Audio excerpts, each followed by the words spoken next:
మూత తీద్దామండి.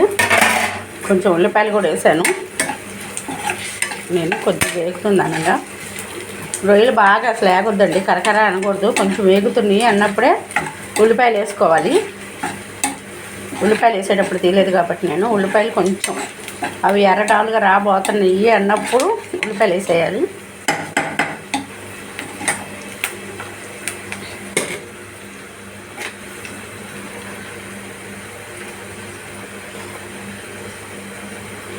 అవి కొంచెం బాగా వేగితే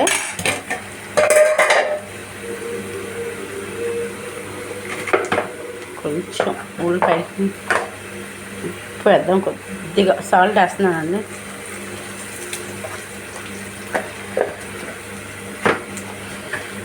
నేను అన్నంలో కూడా ఉప్పు వేస్తాను కాబట్టి కొద్దిగా, అందుకని కూరలో కాస్త ఉప్పు తగ్గిస్తాను, మీరు చూసి వేసుకోండి.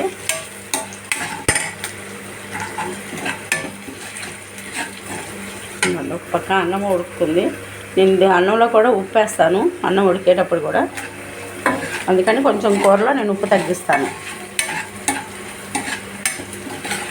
పొరపాటున ఎప్పుడైనా కూరలో తక్కువ అయితే ఇప్పుడు మనం బీరకాయలు వేద్దాం.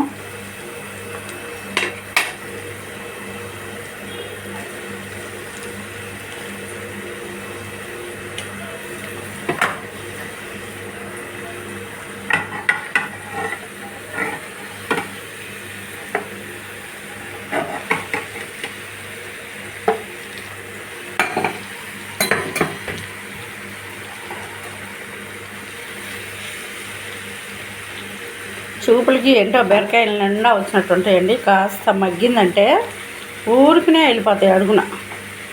బీరకాయ ఒకటి, పొట్లకాయ ఒకటి, సొరకాయ.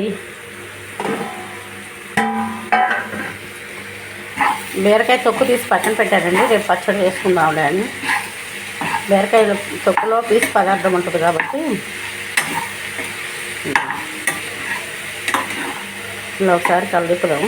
ఆల్రెడీ ఉప్పు వేసాను కాబట్టి కలదిప్పి కొంచెం మూత పెడదాము. మగ్గాక అప్పుడు కారం, ఉప్పు చాలకపోతే ఉప్పు వేద్దాం.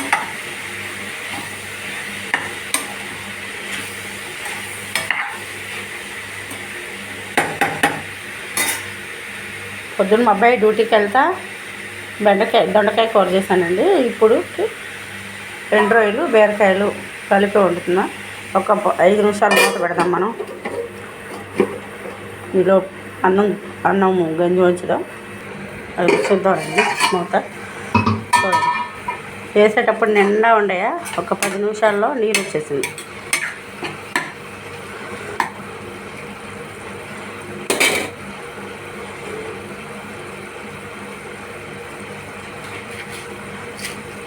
కొంచెం ఉప్పు పట్టింది కాబట్టి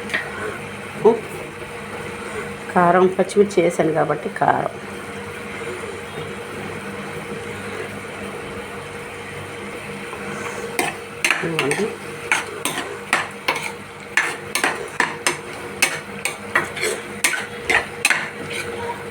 బాగుంటుందండి ఎండు రొయ్యలు, బీరకాయలు. ఎండు రొయ్యలు, వంకాయ, చామదుంప, ఎండు రొయ్యలు, చిలకడ దుంప పులుసులు పెట్టుకుంటే బాగుంటుంది. చిలకడ దుంప 2 వేసుకొని ఒక 4 వంకాయలు, 4 బెండకాయలు వేసి చిలకడ దుంపలో ఎండు రొయ్యలు కానీ, మెత్తాలు కానీ, చేపలు, ఎండు చేపలు అవన్నీ ఉంటాయి కదా. కాసేపు మూత పెడదాం.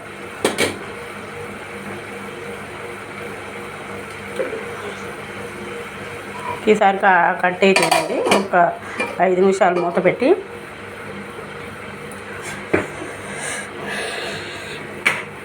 నచ్చుతున్నాయండి. మీకు లైక్ చేయండి, షేర్ చేయండి, సబ్స్క్రైబ్ చేసి ప్లీజ్ సపోర్ట్ చేయండి. ఇప్పుడేగా చేస్తున్నాం, మీ సపోర్ట్ ఉంటే వంట చేస్తూ ఉంటా. ఇంతవరకు సపోర్ట్ చేస్తున్నందుకు చాలా థ్యాంక్స్ అండి. అందరికీ ఒక 5 నిమిషాలు మూత పెడదామండి. మూత తీద్దామండి. చూడండి, నూనె పైకి తేలుతుంది కదా, ఒక్క చుక్క నీళ్ళు లేకుండా ఉడికిపోయింది.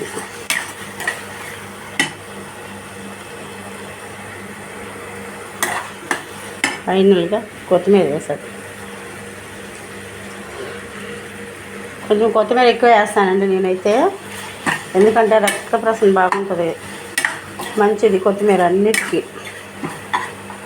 ఒకదానికని కాదు అన్నిటికీ మంచిది. చూడండి, పిల్లలు ఆదివారాలు వస్తే బట్టికి దూరంగా ఉన్న పిల్లలు ఆదివారాలు శనివారాలు వస్తే మీరు కనుక ఇలా చేసి వాళ్ళకి 2-3 రోజులు చక్కగా తింటారు. దూరాభారం వెళ్ళే పిల్లలు ఉంటారు కదా, శని ఆదివారాలు సెలవులకు వచ్చే పిల్లలకి ఇలా చేయండి. ఎండు రొయ్యలు, బీరకాయలు, పచ్చి రొయ్యలు, బీరకాయలు, గోంగూర అలా 2 రోజులు 3 రోజులు నిల్వ వండి పంపిస్తే చాలా మంచిది. పిల్లలు కూడా మంచిగా తింటారు. విడిగా ఒక లాస్ట్లో అక్కడ ఉన్న పిల్లలు చేసుకోవాలనుకుంటే మటుకి 1 కేజీ బీరకాయలకి 50 రూపాయలు రొయ్యలు, 1 ఉల్లిపాయ, 2-3 పచ్చిమిర్చి చాలు. ఆయిల్ వేగాక రొయ్యలు కడిగేసి కొంచెం దోరగా వేగాక ఉల్లిపాయ పచ్చిమిర్చిలు వేసేసి అవి వేగాక కొంచెం ఇంక బీరకాయ ముక్కలు వేస్తే అవి మగ్గిపోతాయి. కొంచెం ఉప్పు వేస్తే ఊరికినే మగ్గిపోతాయి. ఇంకా మగ్గాక ఉప్పు కారం వేసి దించేసారనుకోండి, లాస్ట్ కొత్తిమీర ఉంటే వేసుకోండి, లేక లేదు, కరివేపాకు ఉంటే వేసుకోండి, అంతే. చాలా బాగుంటుంది. ఒకసారి ట్రై చేయండి మీరు కూడా. సరే అండి, బాయ్. మనీ ఇంటి వంట సపోర్ట్ చేయండి కొంచెం ప్లీజ్. ఆయిల్ పైకి తెలుతుంది కాబట్టి. బాయ్ అండి, మరొక వంటలో కలుద్దాం. పొయ్యి కూడా కట్టేసుకున్నాం.